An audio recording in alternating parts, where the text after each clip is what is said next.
All right. Well, hello, everyone, and welcome back to the LCI Green Room, project of the Libertarian Institute. I'm Jacob Winograd. I'm the host of one of our many podcasts here, the Biblical Anarchy Podcast, which you can find more out about all of our podcasts by going to christiansforliberty.net, which is down there at the bottom ticker.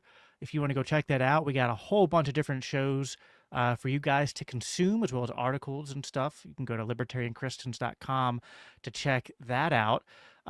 Tonight's live stream, I'm excited to be joined again by Kyle Anzalone, who is the news editor at the Libertarian Institute, the host of the Conflicts of Interest podcast, and also he has a new podcast. It is the Kyle Anzalone podcast, and the link is right there, and I definitely recommend you go and subscribe to that, because Kyle does great work, and that's why I like to have him on a lot, so that we can talk about what's going on in this crazy world, and because it's ever shifting, we just got to keep doing it. So Kyle, how are you doing tonight? Thanks for being here. Doing well, Jacob. Just actually recorded the second episode of the Kyle Anzalone show, and so that's exciting to do, and also a little bit nerve-wracking, of course, whenever you got like a new project going on, kind of adapting to it and everything, and also trying to keep up with the massive amount of news going on. I feel like I can't even record an episode of my show without some major news developing while I'm trying to record. I know it's like you're literally like, all right, we're gonna start now, and you're like, just like you need like a full-time producer so they can come in with breaking news 2 or 3 times while you're recording, because we're unfortunately in a very volatile season of foreign events right now, which is what we're here to talk about. So you've been on the show before, so you don't really need too much introduction.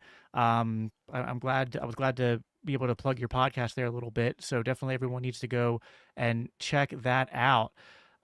There's a lot of headlines that have happened today, but I want to start with some stuff that happened before today to kind of catch everyone up on what's going on in Israel and Gaza, which, that conflict, I think the last time we talked, the conflict had just escalated into Lebanon, and that's continued now for a while. I think I forget when it was, but it was sometime over the last, I think, few days that there was a call when it comes to Gaza, where the Israeli minister is now calling for, when Trump comes into office, for there to be voluntary emigration. And so, like, I think this is I think we talked about it, and also I think when I had Dave DeCamp on, this is what we were theorizing too, that they might just start playing the card that the only solution is going to be just to kick them all out. Like, maybe they will, not kill more than they have to in doing so, but that they're not going to allow them to be absorbed into the nation of Israel or allow them to stay. So they're going to try to make sure they go and find someone to take them. What's your thoughts on this? Is that even a workable potential plan? Is anyone going to take them? Because I know for the longest time, a lot of places have not wanted to take them because, for many reasons, one of them being they don't want to support Israel's depopulation program. Right. Yeah, that is a part of it, and a part of the reason why, particularly, I think Egypt and Jordan don't want to take in the Palestinians. It's because the people of those countries, express solidarity with the Palestinians, and they don't want to facilitate the ethnic cleansing of the Palestinians from historic Palestine. Palestinians aren't Egyptians, they're not Jordanians, they're not Syrians, they're not Lebanese. They have a historic homeland, and so they don't want to see that people completely wiped out, which is what will happen generationally if they are displaced to another country abroad. And that's why early on in the conflict, Netanyahu was in talks with the Democratic Republic of Congo, Chad, Rwanda, and a few other African countries where the Israelis, or more likely I think the Americans, were going to pay these countries essentially a resettlement fee. That we have 1 million, or we'll send 100,000 Palestinians to Chad, and we'll give the government $50 million, or $20 million plus access to some Israeli spyware and that kind of stuff. Like, right, these are probably kind of the deals that were being discussed at the time. I don't know if something like that is really a tenable solution on the world stage, I think there would be a lot of protest and a lot of people who would try to prevent something like that from happening. But it, as you mentioned there, the Israeli finance minister just earlier this week was at a conference.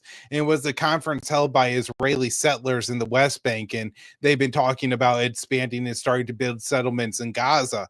And he, it was a part of his speech. I think maybe the most important thing that he said was he views Donald Trump as presenting a unique opportunity for the Israelis to annex Palestinian territory and build settlements.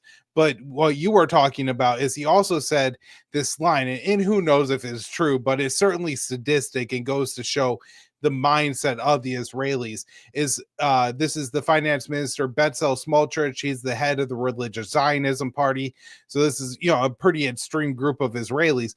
But he's saying that he thinks he could cut the Palestinian population of Gaza in half over the next 2 years, and that is 2.3 million people. Now, who knows what the population in Gaza is at this point?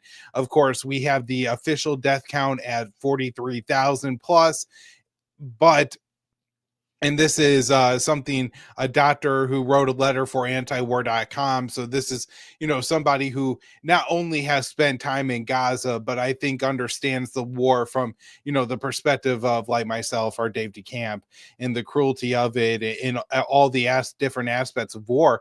And him and 90 other American doctors estimated that at the very least, he said the bare minimum number that they could come up with was 118,000 dead Palestinians. Now, these aren't all people who died from bombs and bullets. Some of them, lost a leg, and then months later they developed an infection and ultimately succumbed to that.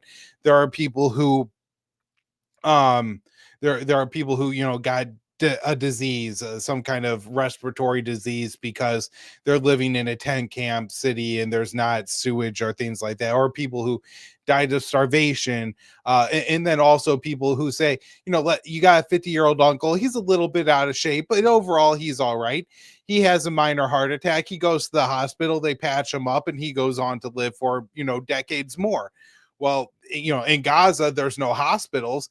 And so if somebody has a minor heart attack, a minor stroke, other kinds of, long-term illnesses that people will live for what decades, but in Gaza, they're dying just all the time because there's not that basic level of medical care left in the Strip.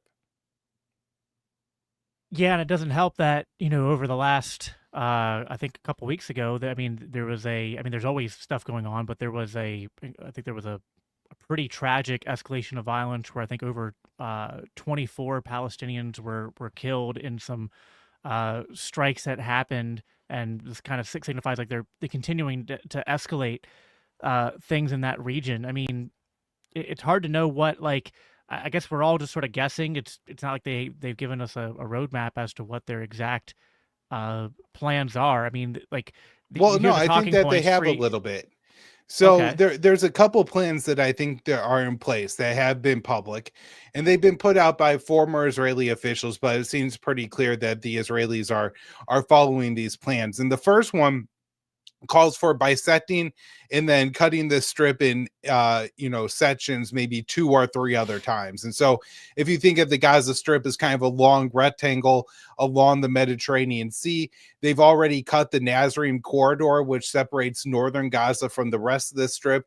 And then they've also taken the Philadelphia corridor along the Gaza-Egypt border, and they've built and taken the territory along the Israel Gaza border and destroyed all that. A lot of that was farmland, but they're going to build at least two more of these strips, like the Nazarene corridor, straight across the Gaza Strip. And they're going to do one that separates Khan Yunis from Rafah and one that separates Khan Yunis from Gaza City. And probably like the Nazarene corridor, these are going to go through the major population centers. And so Israel is essentially going to build a military highway and then clear a half kilometer at least to the north and south of all structures. And so with this plus the territory around the outside, you're talking about large portions of the Gaza Strip that are completely destroyed, reduced to rubble, and then that rubble, including all the bodies with it, swept away by Israeli bulldozers, right? So that's the first part. The second part of the plan is the general's plan, and this is also public. And what they're going to do is they're going to isolate the pockets of the Palestinians. My guess is they're going to start in the north, and they're already doing this in the north, and they're going to push them south. And what they're going to say is no food, no water, no medicine, no aid of any kind will enter. We're going to have our troops come in, and we're going to enforce the entire population of the Gaza Strip further and further south. And less and less people are going to make it, because some of the people are just going to starve and die in their homes. We're talking about hearing quadcopters just shooting people, drones with guns attached to them, shooting Palestinians who tried to flee, or who are going to try to get food and water and provide for their families. And right now, this is happening mainly in 3 areas in northern Gaza, including the Jabalia refugee camp. But once this is finished in the north, they're going to continue to move it south. You know what bugs me, and I'm sure you know the answer to this. I remember reading it, because you hear a lot of people who try to, because I think when you look at the footage, you just look at what the actual actions of the IDF and the military are. It's sort of like, well, yeah, the death count has to be catastrophic, but people who don't want to look at that will just go, well, these are Hamas numbers, we can't trust them. And then they also cite, I guess there was an adjusted UN report at one point that people looked at and said that it was oh, we corrected the numbers, and it was only it was a much lower amount killed, maybe 4,000 or 5,000, which is just ludicrous. Do you know what I'm talking about? I'm not exactly sure. I know that different numbers have come out throughout the war, but I trust the number by the Gazan doctors. I think that's probably a good true minimum. Who knows what the true death toll is, especially what's going on in northern Gaza right now. You also have to realize too that about 200 Gazan media workers, photojournalists, videographers, actual journalists, reporters, have been killed since the start of the conflict. The internet's out in a lot of places. There's not a lot of electricity. And so a lot of the reporting that's been done from Gaza, more and more and more, is from the UN aid agency workers like Sean Paul, who get in, he'll record as their convoy goes through Gaza. In fact, that's one of the reasons. So apparently there are what they call no-go zones in Gaza, where Israeli forces draw invisible lines. No Palestinians know where they are, but they say, you cross this road and the Israeli forces could shoot you. Palestinians have no idea. And so they, just the streets are littered with bodies of Palestinians shot in the head, right? Well, the Israelis leave them there for their bodies to decompose unless an aid convoy comes through, in which case they'll kind of push the bodies into a shallow grave of rubble and be done with them that way. And so to even try to begin to estimate the death toll in Gaza, I don't think we're going to be able to do that until the siege is lifted and we get to see the people that come out of Gaza and how many there are. On top of that, the Israelis are abducting tens of thousands of Palestinians and taking them to torture camps, and who knows how many have been killed there. And so it's just so hard to estimate it at this point. But it does seem that a part of the Israeli policy here is to intentionally thin the population, which means killing an awful lot of people, including children, right? One of the things that the doctors, this is 99 American doctors, wrote in their letter, was that they regularly saw Palestinian children, clearly preteens, right? I know sometimes you say a child and it's a 15-year-old who has a mustache and he's, kind of tall. And so you're that could be mistaken for adult. We're talking about, clearly little tiny children, right? And the doctors say, sniper shots, head and chest, right over the heart, right in the head. And apparently these American doctors, after serving, time in Gazan hospitals over the past year at different times and in different hospitals, before they talked to each other, their impression was that there was just a sadistic sniper who was doing this in one localized area. And it was just the, 20, 30 children that they saw come in. And then they realized that no, a lot of these medical professionals were seeing this on a regular basis. And so, that suggests that it's effectively Israeli policy to do this. Yeah.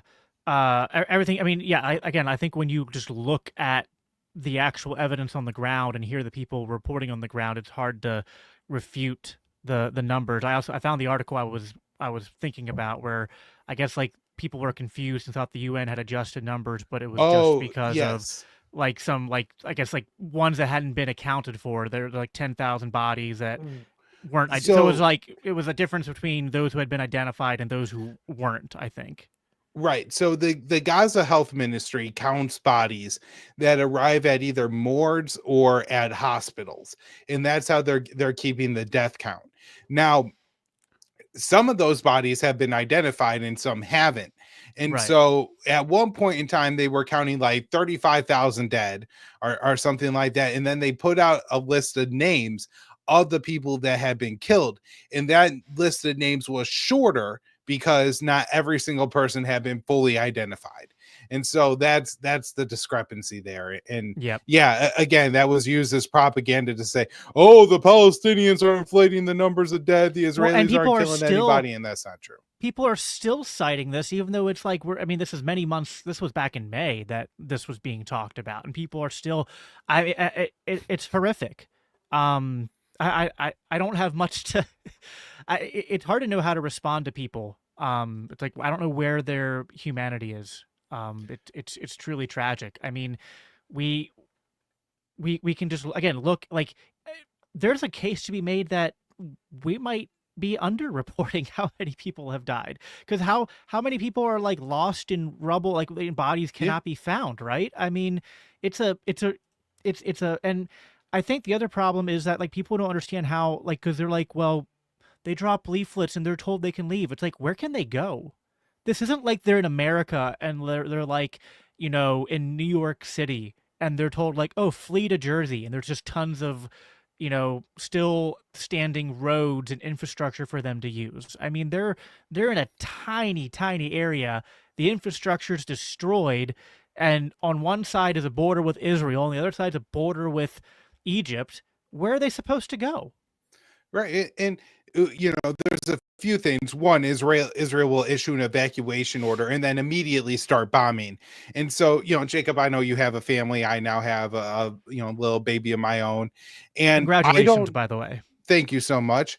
I don't know how long it would take me and my wife to really prepare to be out of the house with our young daughter for an extended period of time, but it's certainly not a few hours, right? It's ideally a few days, but at the minimum, a full day to make those preparations. You have to know where you're going to go, right? You have to have when you have a baby, you have to have some sort of shelter. When you have multiple children, you got to have enough rooms for them. You got to know where you're going to get food, and all these kinds of things are crucially important. Not to mention there's, people who have elderly who are dependent on them and people with disabilities. And so when you have bombed out roads, no hospitals, and a grandmother who's confined to a wheelchair, well, do you leave grandma in the evacuation zone to be killed by herself, or does the family stay with her? And additionally, a lot of these, the humanitarian zones, the safe zones that people are ordered to go to, well, the Palestinians can, see and hear from their relatives that the people who go there say there's no functioning toilets. Everybody's sleeping in tents. When it rains, everything gets wet. And you have to decide, is it worth it to try to ride it out at your house and at least be, there with your family? And I mean, comfort is not really a word in Gaza, but I'm sure a relative more amount of comfort being in your home than versus being in a tent where you barely have a mattress. And those are really tough decisions to come to. And so to immediately start bombing is absurd. But then also they bombed the evacuation routes, they bombed the safe zones. Jacob, I read one story. This was in Al Jazeera, probably back in like February, where one family was given an evacuation order. They had a debate. They decided to go. Son opens the door, takes a step outside. Sniper shoots him dead in the head. Young brother runs out to go with them. They shoot him dead too. Now the family has 2 dead children on their doorstep. What do? you got to bury your children, but at the same time, if you do that, well, they're going to shoot the next person who walks out. But if you wait long enough, then they might bomb your. I mean, these people are put in just impossible circumstances on a daily basis, and so to criticize them for not evacuating fast enough is just, it doesn't assign any humanity at all to the Palestinians. Just again, try to think about what that would be like for 2 seconds and how difficult that would be for you and your family to comply with that. I love the question that Daryl Cooper repeats in his podcast over and over again, the fear and loathing in Jerusalem. What would you do? I mean, like, seriously, like, what would you do in these situations? And like, it is really not hard to understand how people, end up supporting Hamas and what they did against Israel when that is your reality. Especially when that was your reality. And like a lot of the terrorists who committed October 7th, well, they were probably children, 20 years ago when Israel was bombing Gaza then and went through similar experiences then. And Israel, and as you and I know, Israel never really left. The disengagement was just basically let's trap them here in this area, put Hamas in charge, put gosh, who's in charge of the West Bank? The PA, right? Yeah. And so put the PA in charge of the West Bank, separate the Palestinians so that they're divided, so that we don't have to negotiate any long-term peace. And it's just like, I don't know how anyone, and I'm a Christian. I deal with a lot of Christians who are possessed with a sort of like, dispensationalist theology where they think that we have to support the Jewish people no matter what. And I'm just like, I'm pretty sure that the 10 Commandments apply to everyone, including Jews, even if you take that view, which I don't agree with. I don't think that there's any comfortable way to justify the treatment of the Palestinians, not only over the past 20 years, but just since this conflict began. It's absolutely horrible. And then, of course, Israel is, just like America can't just have one conflict. Israel is deciding to branch out. When we talked last, the fights with the war escalated to conflicts with Iran and Lebanon, and since then there's been a lot that's popped off. Israel and Iran have fired rockets at each other several times now. Which I talked to Dave a little bit about that when I had him on a few weeks ago.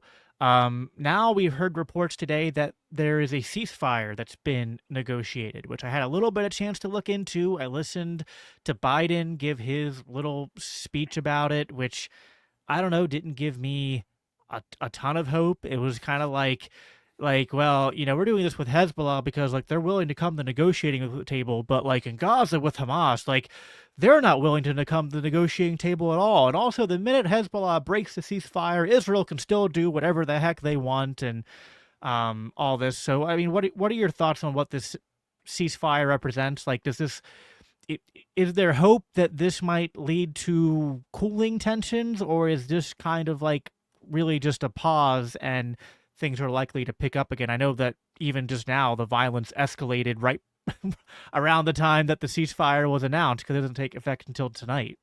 Yeah, no, this is yeah, on that first point, this is something that happens in a lot of conflicts where anytime there's even rumors of a ceasefire, both sides try to scramble to make last minute territorial gains because there's going to be a ceasefire, then there's going to be time to reinforce positions that may not. So, usually there's a scramble to conduct airstrikes or things like that right before the ceasefire expires.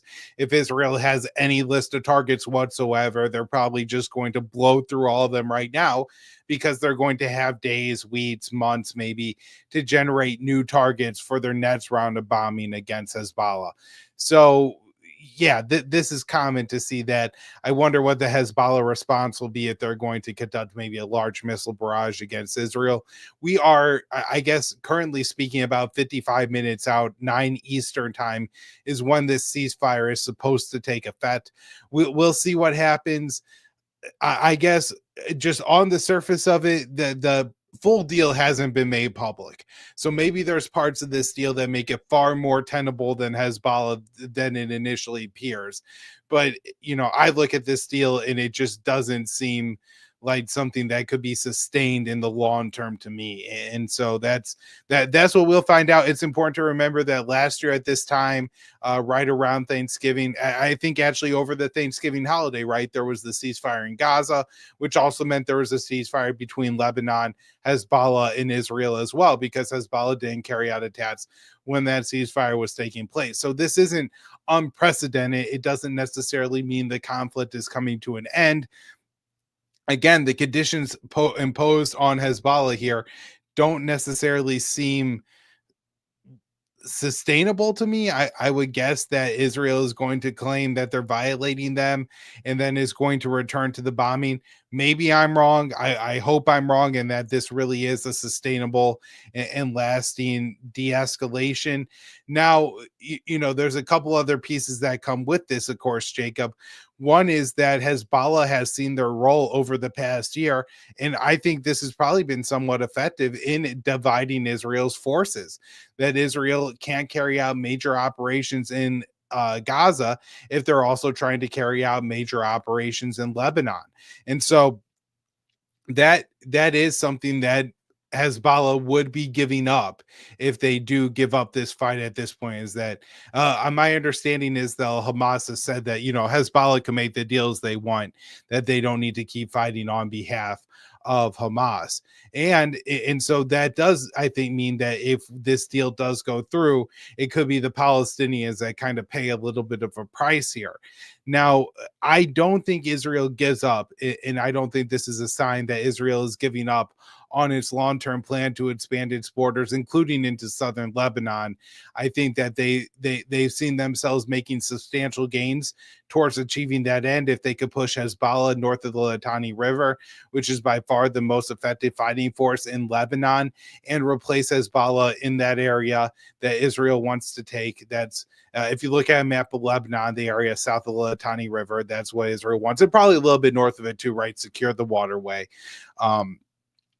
And so that would be easier to take if it's the Lebanese military that you're fighting and not Hezbollah, especially if, as I saw some reports about the deal, the Lebanon will be limited to light arms in the border area there, even with the Lebanese army forces. And then too, I read reports, Jacob, that if Israel convinces America that Hezbollah is violating the agreement, that Israel will help, or the U.S. will help Israel to enforce it, which I think suggests that we are agreeing to go to war on behalf of Israel here. So this could all be a long-term play to escalate the conflict. I'm certainly concerned about that, but we can remain hopeful tonight that the bombing stops at least for a few days in southern Lebanon. Really tragic stuff. I saw that there was also, which this is all related to what's going on with Hezbollah and Lebanon as well, but there was, I guess, because Israel's also kind of engaged in conflict with Iran, it looked like there was some strikes on, I don't know much about this, I just saw that there was strikes on what was purported to be some kind of Iranian target in Syria. I don't know if many details have come out about that yet, and what the purpose of that was, and how much that plays into everything. Oh, you're muted.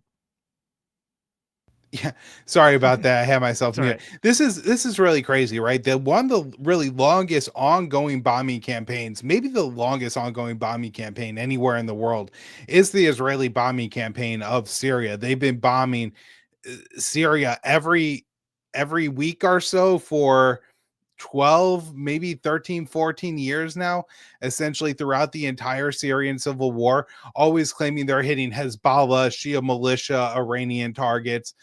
I'm sure at times that is true. The IRCG is the Iranian Quds Force, IRGC commanders are present in Syria. Hezbollah does operate in Syria. Shia militias do operate in Syria. But Jacob, what are they doing there? They're fighting ISIS and Al Qaeda. They're not there to build up a big fighting force against Syria, against Israel. Now, I'm sure that as a secondary implication, right, Hezbollah fighting against ISIS and Al Qaeda has given them real battlefield experience, more experience with weapons. They've, Russia is on the side of the Syrians. The IRGC is there. So, they probably gotten a lot of good experience and training that they are using against the Israelis. And in building up the military presence in Syria. That probably does have some spillover consequences into Lebanon, but generally speaking, those forces are there to fight against ISIS and Al Qaeda, to back Bashar al Assad, because they don't want Damascus to fall to the jihadist lunatics, right? Hezbollah, is a Shiite group, and so they're concerned about the Shiite minority or the Shiite population of Syria, which ISIS would go in genocide if they were to take over Damascus. And so that's was a real concern in 2013, 2014. ISIS has been defeated in large part because of this coalition of Russia, Assad, Iran, Hezbollah, and the Shia militias of Iraq and Syria. And yeah, Israel bombs those forces sometimes. Though I think maybe the largest attack actually happened last week in Palmyra. Jason Ditz, our senior news editor at antiwar.com, I saw he posted on his Twitter. I'm not sure if he wrote an updated article, but I think said over 100 Syrians were killed in that strike, which is absolutely massive. And so this just happens time and time again, and almost nobody reports on it. The Israelis rarely comment on it. The Syrians really can't do anything about it. Their air defenses are run by the Russians. The Russians don't want to try to shoot down Israeli warplanes. And so Israel has had free reign to attack the Iranians, the Hezbollah, the Shia presence in Syria. And I'm sure, over 12 years, a bi-weekly bombing, this is really going to have major impacts on their ability to fight against the Islamic State and Al-Qaeda.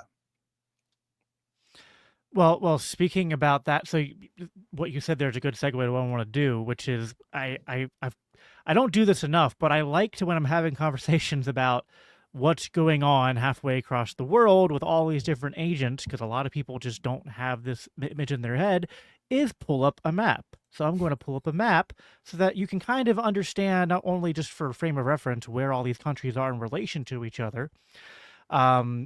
There's another point, which I'll get to in a minute, but as you can see, Israel is down here, this little blue section. I don't think you can see my mouse on the screen, but it's, the blue over to the left.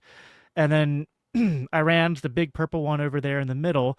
Now, you'll notice something interesting about Iran that has Afghanistan and Iraq on both sides, which just, maybe that makes you think a little bit about the past 20-some years of, really past 40-some years of U.S. foreign policy over there in the Middle East, which I don't want to get into too much history. But there's another thing here that I'm often just thinking about, and it's hard to know, and maybe I'm sure you know more than I do about this. Do I have you on? But like, I don't know how much of it is just like me doing some tinfoil like thinking, and some of it, maybe there's leaked reports or whatnot, but it's hard not to see how much Israel, how much the U.S. regime is focused on Iran. And then you just look a little bit to the North Iran and you see the bottom tip of Russia starting to peek out a little bit there, which is the other conflict that the U.S. is sort of involved in. And again, I don't know if there's a relation there, like explicit or not, but you do kind of have to think that, at the very least, if as you said, if Biden, and I don't know what Trump will do when he takes office, if he would keep that commitment or not, but if Biden is saying, hey, we're committed to enforcing certain things here, and that means they'd get pulled into a conflict there, and everyone's always wanted to go with the war with Iran, and we're already, which we'll talk about in a minute, escalating things with Russia. I mean, when people say World War III, it's, I mean, let me know if you disagree, and I don't say this out of like, I'm not like Tim Pool, right? I'm not sitting there just like, like, hey, Civil War, hey, World War, like I'm just saying it willy-nilly. It does seem like we have a lot of powder kegs right next to each other that could go off at any minute and escalate into an even broader, more than just regional conflicts, but really a global scale conflict, depending on how things go over the next couple months. What are your thoughts on that? Yeah, Jacob. So that was the newsletter that I wrote for the Libertarian Institute yesterday. So if people want to subscribe to that, libertarianinstitute.org, and sign up for the newsletter. I send one of those out most days of the week. Tonight I'm doing your show instead of writing one of those. And then I also covered this on the new Kyle Anzalone show, and that'll be debuting fairly shortly. So people could go, if you want kind of more in depth than what I might get into here.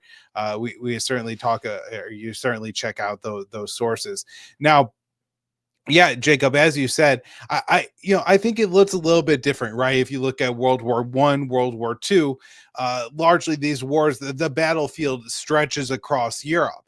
Now the battlefield is a little bit more localized, and across Africa, the Middle East, the Indo-Pacific.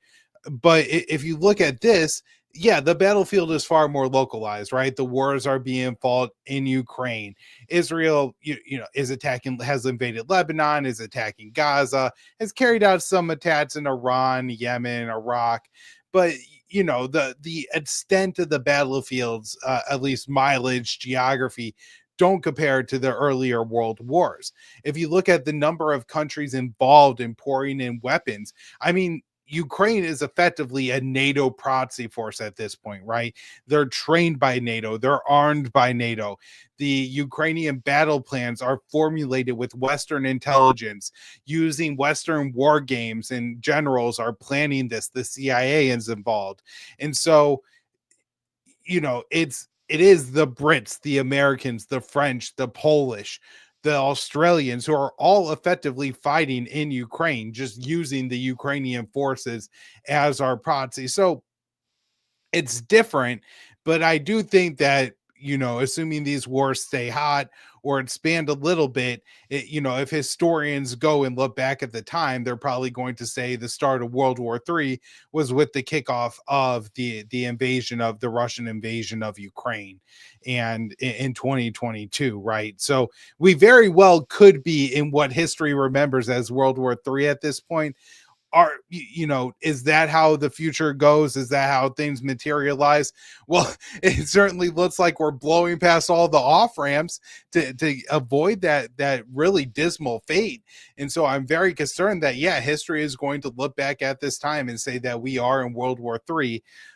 But there are still off ramps and scenarios where I think, yeah, we look at this as a very hot, very tense moment. The world is on the absolute brink of World War III.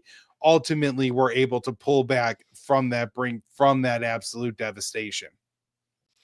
Yeah, well, I mean, the good news is that, in light of Donald Trump being elected, that we have a lame duck presidency, which, and Biden now, which, definitely wouldn't, that administration definitely wouldn't start saber rattling even more with Russia by like authorizing Ukraine to use American missiles to strike into Russia, just to, pick a completely random example of something that definitely wouldn't happen, right?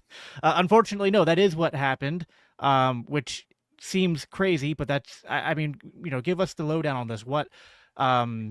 I don't know much. I don't know if you know much about the specific weaponry. I know it's they call it, what, ATACMs, The ATACMs, ATACMs, Army Tactical Missile Systems. And so, Jacob, as crazy as this is, we're now, verging on levels of crazy even beyond this one, right? So a few months ago, throughout the war, they've been talking about this, right? Conducting long range strikes into the Russia proper, right?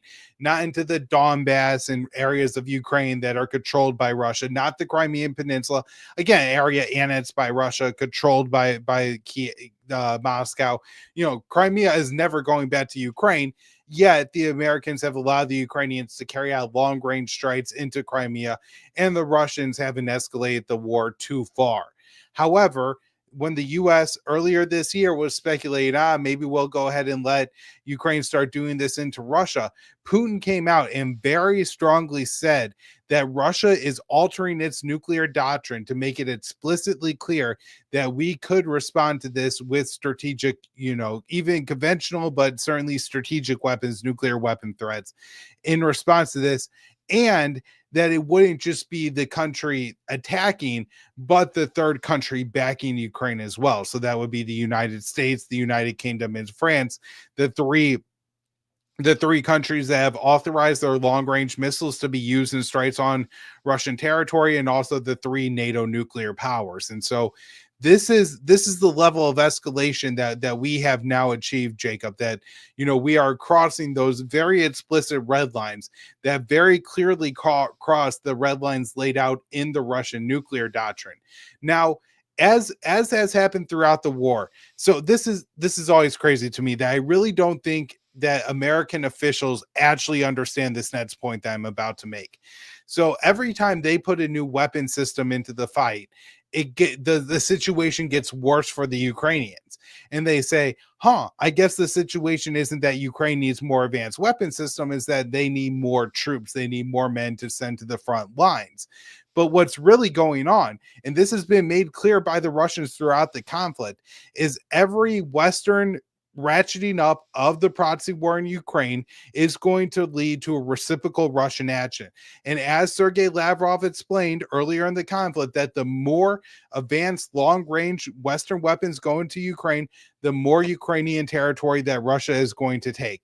And so they send, the Abrams tanks, and Russia starts targeting Ukrainian energy infrastructure, more Ukrainian energy infrastructure, more military sites, more sites that are questionably more civilian, right? Russia is going to continue to do this. And with the latest escalation, Russia debuted their new intermediate range hypersonic missile, which could potentially carry a nuclear warhead, but even in its conventional state, and this is according to Ted Postal, who is a professor of missiles at MIT. I don't know his actual title. It's not professor of missiles, but this is why he studies missile defense and missile systems and things like this. And he explains that this is a really advanced and a really powerful weapon that likely cannot be intercepted by Western, at least not in any large and meaningful way, intercepted by Western air defenses.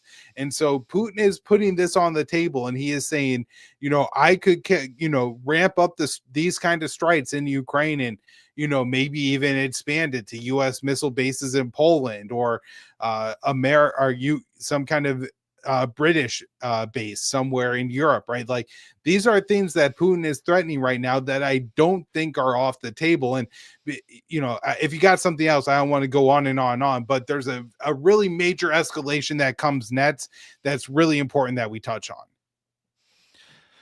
Yeah, no, I mean, this is kind of what I want to get into, is just like what's going on with this conflict. What is the likely, next step? I mean, as you highlighted, so Russia's this talking is about potential escalations. So what are the likely, what's likely to unfold over the next, couple months while Biden is still in office? Because we haven't gotten to what Trump might do yet.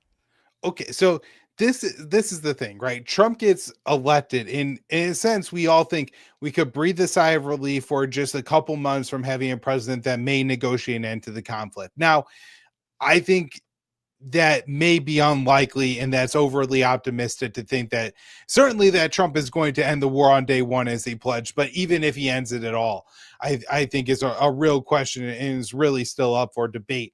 However, at least we have some administration that has some concern, right, about ending the war in Ukraine in office. It seems like a step in the right direction. But wait, we have 2.5 months of the Biden lame duck to get through. And guess what? That the White House takes as the mandate from this election, Jacob. It's not that the American people are tired of this war, that they don't want any more of their money sent to Ukraine. Oh no, they're going to send every last dime worth of money that they have to Ukraine. They're going to approve a $50 billion loan, 20 billion of which will come from the Americans, 30 billion from the other members of the G7 and European countries.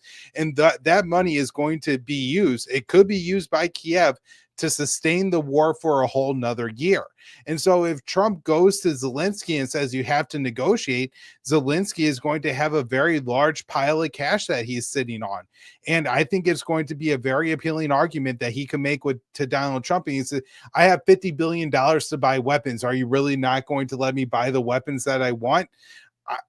The explicit policy is called Trump proofing. They're attempting to Trump proof the war in Ukraine, and so that's only one prong of it, Jacob. They transferred some of the decision-making power on the weapons shipments to NATO to take it out of Trump's hand. The NATO Secretary General they put in explicitly because they thought this was somebody who has stand up to Donald Trump. And I think more importantly, the White House now believes that, and this is stupid, right? Like, we all remember the first Trump administration when, yeah, the Democrats were in absolute hysterics that Trump was an agent of Vladimir Putin, but that's not what happened during his administration. He sanctioned Russia. He expelled Russian diplomats from the United States. He sent Ukraine lethal arms, something that Barack Obama wasn't willing to do. Donald Trump was a Russia hawk. He talked about getting along with Vladimir Putin. He had to talk with Vladimir Putin, but ultimately his legacy will be remembered as destroying the Intermediate Range Nuclear Forces Treaty and the Open Skies Treaty, two of the most important agreements from the Cold War era between Washington and Moscow were vacated during the Trump administration. And so to pretend that this is some guy who's soft on Russia is a complete fantasy, but that's what the White House believes. And so Jake Sullivan, Antony Blinken, that's a national security advisor, and the Secretary of State, I imagine, are sitting there while Biden is babbling to himself.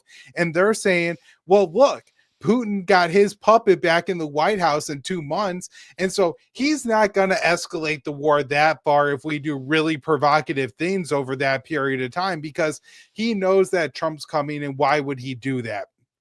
Right, he would choose to, just wait and bide his time.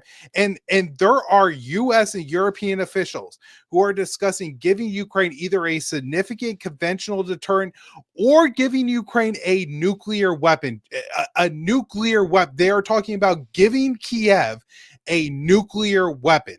Okay, so look, I saw the statement today finally. So that report came out on Friday, by the way, that this was in the New York Times, that this was the thinking of the White House, that they could escalate as far as they want, and they're kicking around the idea of giving Ukraine nuclear weapons. And I actually wrote that up for antiwar.com. Zero Hedge reprinted it, and then Mike Lee retweeted it saying, if this is true, it's treasonous. And so hopefully somebody in Congress takes action, because this is completely outside the bounds of what any president should ever unilaterally be able to do, send nuclear weapons to some third country. But that's exactly what's being discussed in the White House at this point. And the Kremlin issued a statement in response today saying that, they think it's coming from far extreme individuals and that this is absolutely irresponsible. And I think that we do see some kind of response on the battlefield in Ukraine to this report. I think the Russians are going to maybe conduct another major strike with their new system that, again, is capable of carrying nuclear weapons, but I'm sure will not be. And, maybe this time they don't telegraph it to the Americans, because the first time they did, they told the US they were doing this, I think in part to make sure that the Americans didn't start nuking Moscow or something. But, they're going to ratchet it up in some way, and Moscow will respond to this.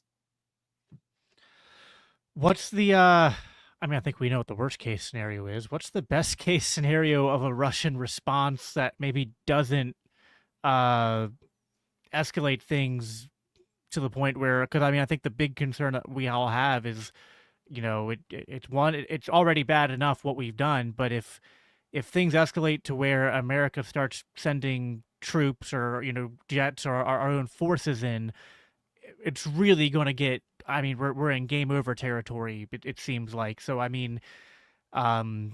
what are some of the Russian responses here that maybe could, do you think Vladimir, I don't know, I really don't know. Do you think Vladimir might have the patience to wait this out, and maybe he'll just threaten some I think he things, would prefer to. I certainly think that would be his preference. Now, Russia has a lot of cards to play, and some of them, seem fairly minor, but, maybe playing a lot of them, Putin feels like it's a kind of something major or important. So, he could transfer more advanced weapon systems to North Korea, or different countries in the Middle East, Iran, Yemen to the Houthis, Syria, Bashar al-Assad. And these could certainly be things that upset the Americans. At the same time, I'm not, Putin has been careful to manage his relationship with Tel Aviv as well. And so I know that's something that Russia seems to have talked about. I'm not sure it's a direction that they're going to go in. I guess most likely, I think, is more but intense conventional strikes in Ukraine. And ultimately, it's probably the Ukrainian civilians who pay the price this winter, with their energy infrastructure destroyed, maybe bridges.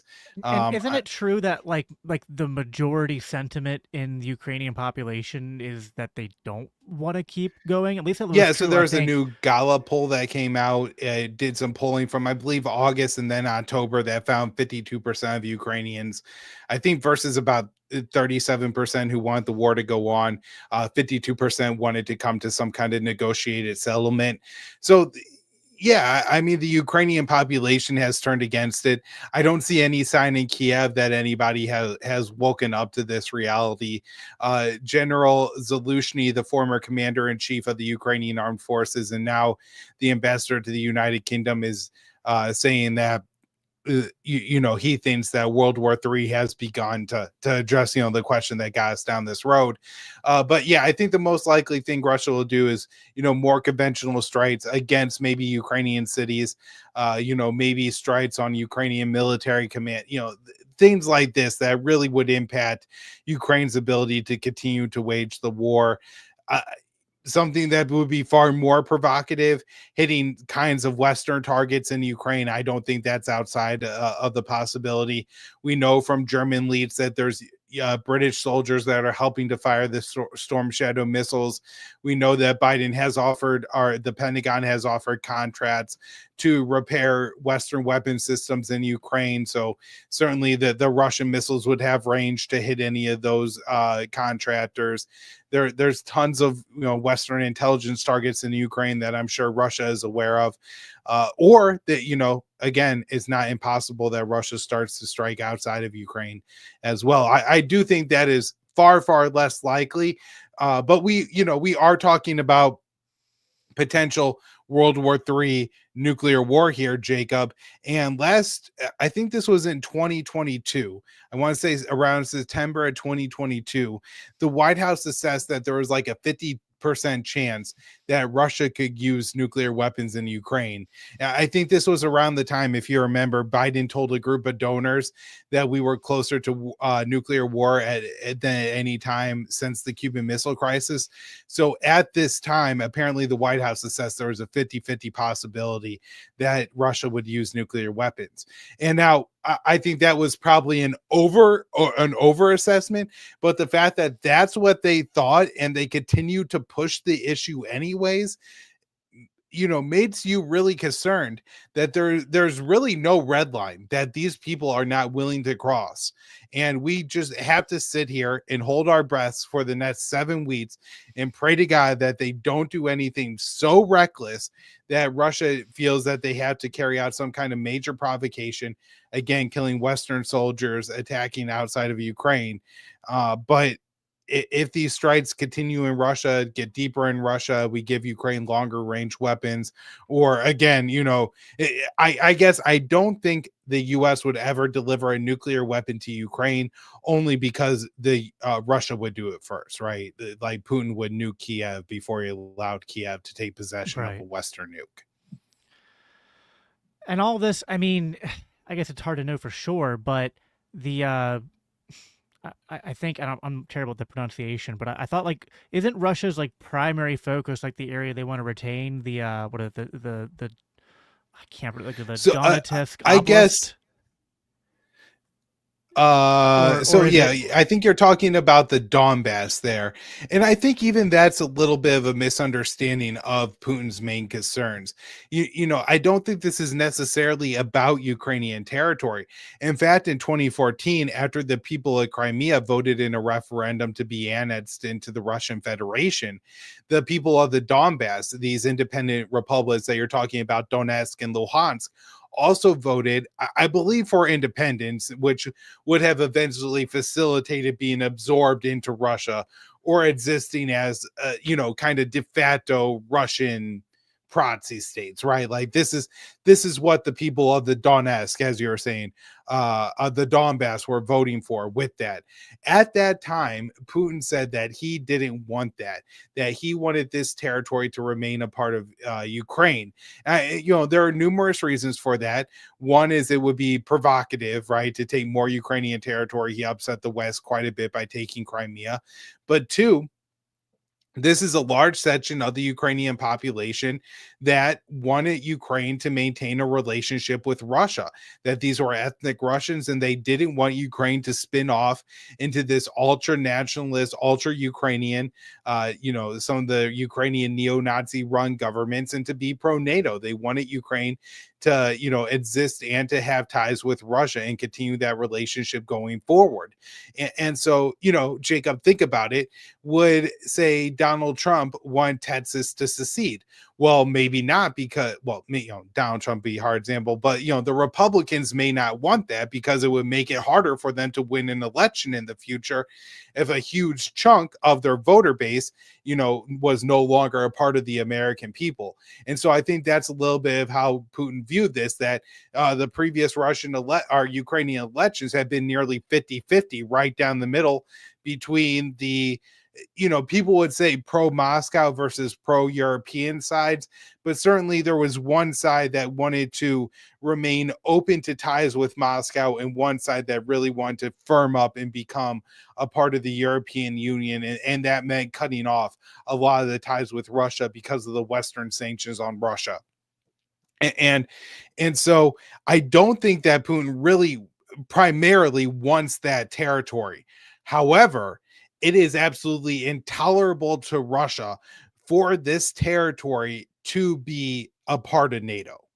And so if the choice is between Ukraine joining NATO and this territory becoming NATO, or this territory being Russia, then Putin was going to annex it. And so as we go through from 2014 until 2022, Ukraine is effectively becoming, and remember, this is under 4 years of Donald Trump, right? Ukraine is effectively becoming a de facto NATO state, to the point where Ukraine is hosting major NATO war games.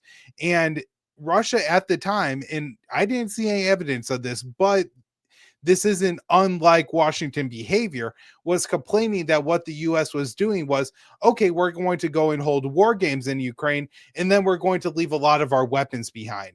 And we actually saw this in the Philippines, where they had this Typhoon missile launcher. It's this new system, and it could fire Tomahawk missiles and Sim-6 missiles. And the Tomahawks are particularly provocative because the U.S. used to field a version of the Tomahawk. It has a range of 1,000 miles, but could actually also carry a nuclear weapon. Yep. And so after the war games, the U.S. actually left this system in the Philippines. And so maybe Russia wasn't wrong to be concerned that the U.S. would try to pull something like this in Ukraine. We've done it a lot. We did it with the Taliban. We left a bunch of, or with ISIS, we left a bunch of weapons behind when we withdrew from Afghanistan. Right. And so then this is what ultimately provoked, as I know you're interviewing Scott tomorrow, but everybody should pick up your copy of Provoked and start reading it. Actually, everybody should buy 2 copies, because you could take this monster and hollow it out and store some things that you want nice hidden book. And then you got 1 copy to read as well. So with that, you end up provoking Russia to invade Ukraine. And again, Jacob, the real point here, is to make sure that Donbass never becomes NATO territory, but ultimately to enforce a deal upon Kiev that it forces long-term neutrality. And so, people have made the point throughout this war that there's one side that wants Ukraine to give up and just basically be absorbed into Russia and allow Putin to, have his fantasy about reconstituting the USSR, and one side who supports propping up the Ukrainians and sending this $180 billion of weapons and going through all these escalations.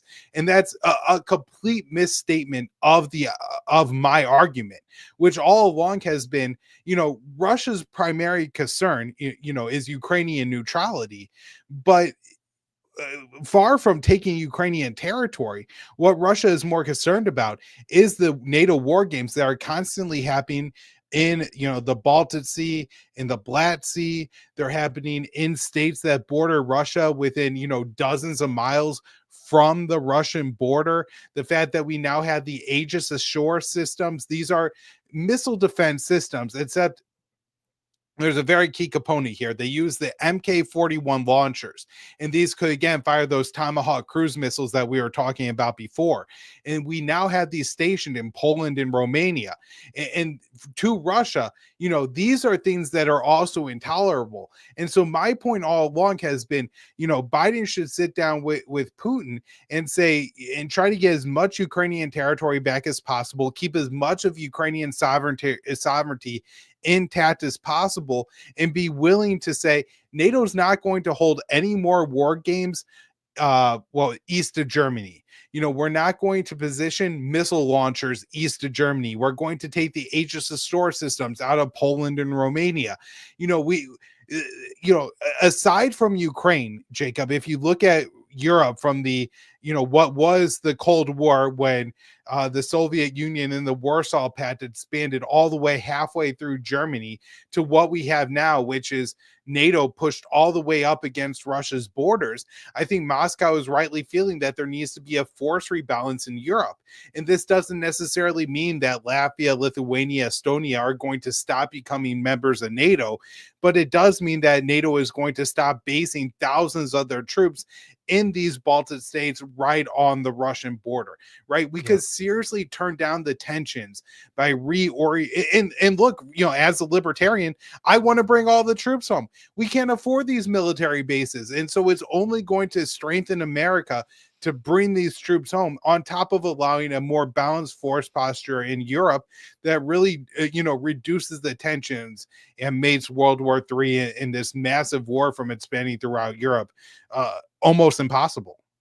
Yeah. Well, as I'll get into with Scott tomorrow, going over his book, on despite the official narrative, this was not a unprovoked war that Russia got into, and the whole narrative, like, obviously Putin's a statesman. He's not a good guy, but at the same time, the cartoonish levels of depictions of him as if he wants to rebuild the USSR, it's like, well, I don't know, he doesn't seem to be trying to invade Poland, doesn't mean trying to, like, there's a lot of regions that are within distance that he's not messing with. But meanwhile, for the last how many years, like 20 years at least, really going back to, I know, at least to George Bush Jr., if not even before that, there's been a constant refrain of Ukraine is our red line. Ukraine cannot become part of a Western military alliance. That would be bad for them. I mean, it's essentially their own Monroe Doctrine, which we have. We don't allow for a bunch of Russian or Chinese military bases with rocket launchers to be constructed around our border. Meanwhile, I don't have time to look up a map, but if you look up the map of U.S. military bases, I mean, they're all over the place, and there's a lot of them, and NATO ones built up around Russia, and that's definitely a major source of provocation, and continues to be, a major issue. You pointed out that there's a difference between rhetoric and policy. Like, Trump maybe seemed to be soft on Russia when it came to rhetoric, but he was pretty hard and hawkish on Russia when it came to policy. Looking at what's going on with NATO here, it seems like if Russia is saying we can't have NATO on our doorstep, well, I mean, recent comments from NATO seem to be saying, like, well, too bad. Like, I mean, I think you reported on this yesterday that one of the NATO chairs was talking about how advising people in Europe to basically start preparing for a wartime scenario. So, I mean, what's the attitude in, like, we've talked about, Ukraine and Russia, but what's the attitude of NATO, but also like the European people? Because I know that's kind of like, I feel like some of the like maybe Germany doesn't exactly want to be involved in this and see the NATO get involved, but As you've already alluded to, France is already involved. So what's the situation there? We can kind of talk about that and then kind of draw things to a close. Yeah, I mean, I don't have as much insight on that, like how the Europeans are feeling. I certainly read different sources that say, the European populations are growing increasingly discontent with the policy of waging this war forever, and are increasingly concerned about the potential ramifications. But I mean, it's just I don't pay close enough attention to the media or the polling. I guess I will point out one thing. There's a recent article by Ted Snyder that we ran at both antiwar.com and the Libertarian Institute, where he kind of goes through and looks at the election losses that have been dealt to the different political parties in Europe who have oversaw the war over the past 2.5 years. And ultimately, you could also look at Joe Biden as I don't think elections are won and lost on foreign policy. I grew up in the 90s, and the first political lesson my dad ever taught me was when I asked him why Bill Clinton won the election, or why Bill Clinton was president. He, taught me that it's the economy, stupid thing. And so that's kind of, I think, how most elections are won and lost. But I don't think the problems in the US economy are necessarily absent of what's going on in Ukraine. And certainly the war in Ukraine was one of the few dividing positions between Donald Trump and Kamala Harris. And just one more thing I'll add from my childhood, and one of the reasons I think I've always been so immune to the propaganda against Russia, and that is when I first discovered Russia as, I guess, an 11-year-old, because I was 11 years old on 9/11, is when my dad explained to me that Putin had called Bush, and he was the first world leader to do so, and this was kind of a symbolic of putting down the old hatreds of the Cold War, and people coming together against terrorism. And so with that, of course, everything I've learned since, like the idea that Putin wanted to initially join NATO, right? He wanted to be in alliance with these countries. He didn't want to be in a war and retake Poland and Latvia with Lithuania. This is never what Putin wanted. As you said, for the past 20 years, he made his red line extremely clear. The other thing that I remember was when I saw Terminator 2 for the first time, and John Connor has to ask Arnold Schwarzenegger, like, I thought the Russians are our friends now. And that's another thing that always stood out to me is like, Yeah. how did we turn these friends into enemies over the past Yeah. 20 years? Yeah. Well, and I mean, I guess we can end on this. I mean, one has to wonder, what the motivations are. And it's honestly hard to not. I mean, you can go full Alex Jones and be like, well, these, you, the idea these are lizard people who are just bent on killing us all doesn't necessarily always sound quite that crazy these days, because it's hard to know. Like, I just have a hard time understanding, like, are these people really that drunk on power and having American, like an American empire and hegemony across the world, that they have to play these games? And I know, I guess part of it is sort of like a grift, right, with the military industrial complex, but also, like, I don't know, like, do you not have any self-preservation instincts? Like, you can't get, it's one thing to play some soft wars and stuff, but you keep escalating it. Like, you can't enjoy your military industrial complex profits if you're dead. So I mean, like, I don't know. I mean, it's like, is the government stupid or evil? Yes, that's about all I can say when I'm looking at the current the current paradigm. I just have to wonder, like, I think that's why I kind of bring up that world map, because it's like you look at all these different conflicts going on, and we didn't even get to. I didn't really plan on, but I know there's also stuff going on with China still at all times. You just gotta wonder, like what are these people doing?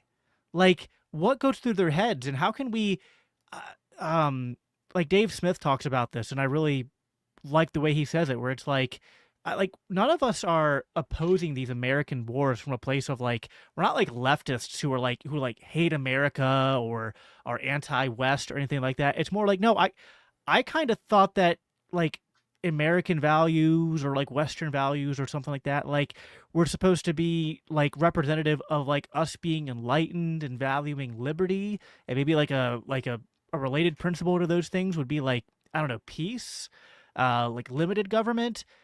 Look around the world. Look at all the different things our military is involved in, and tell me how this is like, if that's what Western values is. Well, no, I don't agree with that. But I think this is all the antithesis of Western values. I think it's the antithesis of what the founding fathers wanted. We've given you a republic if you can hold it.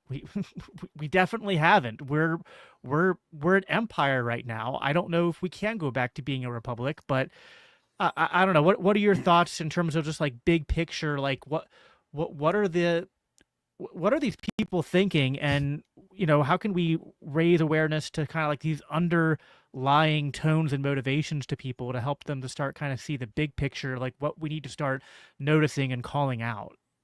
Well, I think that these are the people who think that they're the smartest people in the room.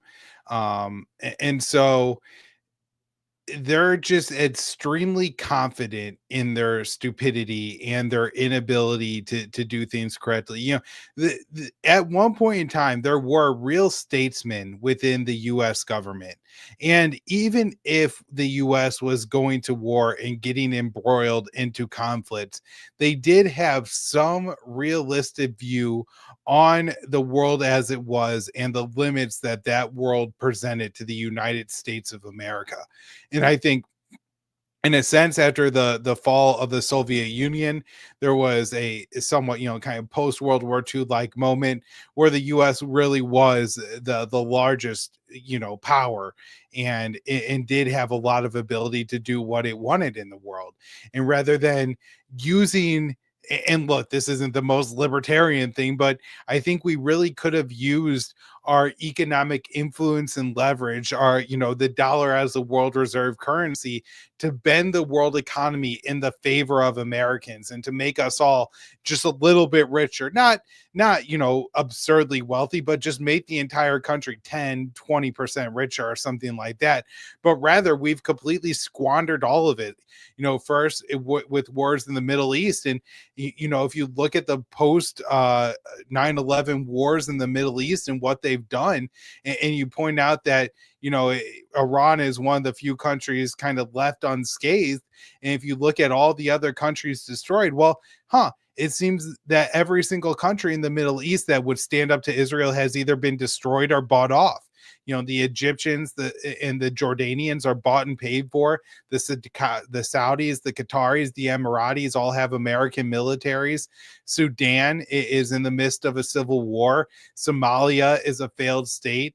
Syria, Bashar al-Assad controls maybe half the country. Iraq is in absolute shambles after what the U.S. did to it.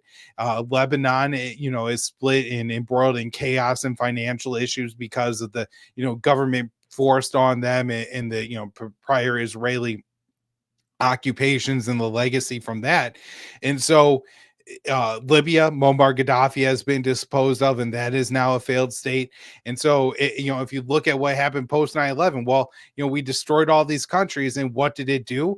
Well, it allowed Israel to go ahead and carry out an ethnic cleansing in Gaza, completely unopposed by any other Muslim or Arab country.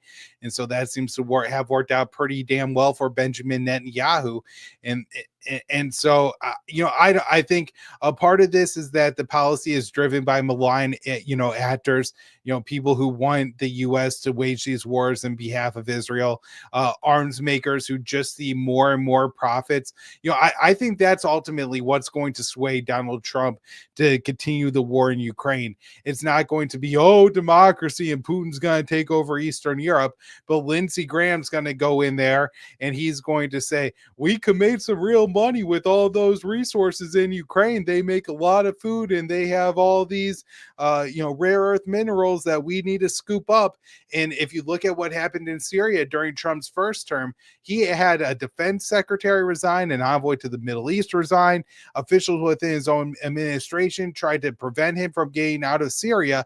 And ultimately, what kept him in Syria was Jack Keane, a former general, went to him and said, these are where the Syrian oil fields are. Do you really want to give those up? And Trump was convinced to continue the occupation of Syria. And so I think, that's going to be a very powerful argument that they put in front of Donald Trump. And so, yeah, I mean, the current administration, I really do think they are, kind of the just most conceited people that you could think of, who think they're always right, who think they could always play out this strategy and they could always bend the world to their will. And they're not even as smart as Hillary Clinton. So we're in real trouble, right? Like, even I think at this point, Hillary Clinton would have like taken a more stately approach to things. But Antony Blinken is not even the JV team. This is, the freshman team that we are now stuck with, of the Democrats. And it doesn't look any better. It's hard to imagine a worse Secretary of State than Mike Pompeo. And then you end up with Antony Blinken. And then you think of, how could it possibly get any worse than Trump appoints Marco Rubio? Yeah. And so, not a whole lot of bright spots there. No, unfortunately not. Like, I've heard the people try to say, like, oh, Trump will use Rubio as like you got to negotiate with me or I'm going to throw Rubio at you. And I'm like, I don't know, man. Like, we'll see. I mean, it wasn't like we had great options on the table. I don't think any of them were going to be, they're all going to be bad on Israel no matter what, which kind of, as you alluded to, is kind of part of the problem, is that even if you try to be softer on some of the other conflicts, Israel is kind of like and I know some people get like, oh, that's, anti-Semitic conspiracy theory. You're blaming Israel for everything. And I'm like, I'm not trying to blame Israel, like the people, for everything, but certainly AIPAC and the Likud party and the people who have certain agendas, put it this way. I mean, go look at the list of countries that Project for New American Century talked about wanting the Jew regime change in. Realize that, as you said, like, all of them except Iran have pretty much been accomplished, and the large motivations for that were that it was what Israel wanted. Most of the wars that we fought in the Middle East have been at Israel's behest. Can I just make one? I guess this is one more thing I should have said. That we now have, so the previous Secretary of State and the incoming Secretary of State are both actually ideologically opposed to talking, right? Opposed to diplomacy. So our top diplomats don't talk to countries that they disagree with. Like, we have to punish the Iranians by not, having talks with them. We had to punish Putin by not validating them, by speaking with them. So Blinken doesn't talk to Sergei Lavrov. Rubio, I think, is going to be unlikely to talk to his counterpart. Maybe there'll be some contact in like the Trump Defense Department. I'm not sure like what headsets policy is going to be on it, but defense talks, I think, are more likely between Washington and Moscow at this point. But yeah, how can you possibly have a Secretary of State who's unwilling to talk to adversaries, and now we're going to be stuck with another one? It's tough. I mean, I guess all we can do, which I guess we can end on this, is like keep trying to call attention to this stuff. I mean, I tend to agree with you that I'm not very I'm more optimistic that maybe Trump does some things domestically. If he doesn't pass tariffs, that might be good. We'll see how that goes. But not super optimistic on the foreign stage. We'll see how that goes. I don't know what I get the sense, and maybe you would agree with me here. I think at least here in America, people are kind of getting fed up with it. So if Trump doesn't change the status quo of our foreign policy, I mean, I don't know. I mean, maybe I'm a little too optimistic, but I worry that this is a kids in cages issue for the Republicans, where once Trump takes office, people are just going to assume that it's better and not really pay attention to it anymore. And look, I get it. Like, economic times are tough here in America. Like, people are busy, and it's not easy to pay attention enough to politics to know. I have the luxury, not really, but somewhat the luxury of being able to sit here all day and just read the news all day. And so I could kind of keep up with all the latest news coming out of Israel and the Middle East and Russia. But that's not a luxury that most people have. And so I get it that people can't stay informed, but on this one, on the Russia stuff, I mean, this is we are at insane levels, and it's coming down to the point where it's kind of self-preservation to pay attention to it at this point and demand our government end this war.